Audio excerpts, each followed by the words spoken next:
یەکێک لەو هەڵبژاردانەی کە زۆرترین یاریزانی پێکراوێن هەیە هەڵبژاردەی بەرازیلە کە پێشتر ڕۆدریگۆ پێکانی هەبوو دوێنێ ڕافینیا و ئەمڕۆژ ڤینیسیوس جونیۆر ئاخۆ دەبێت ئێستا حاڵی بەرازیل چۆن بێت.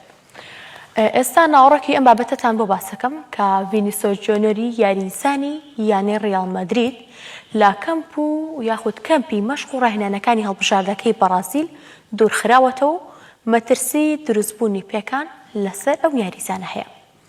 ماڵپەری گلۆب سپۆرت ئاشکرای کردووە ڤینیسیوس بەشداری لە مەشق و ڕاهێنانە بە کۆمەڵەکانی هەڵبژاردەکەی بە هیچ شێوەیەک نەکردو، تەنها ڕاهێنانی تاکەکەسی ئەنجام داوە.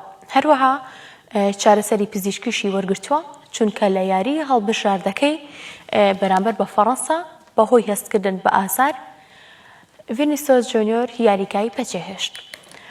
پشکنینە سەرەتاییەکانیش کە بۆی ئەنجام درا بە دەرکەوتووە دووچاری پێکان هاتووە.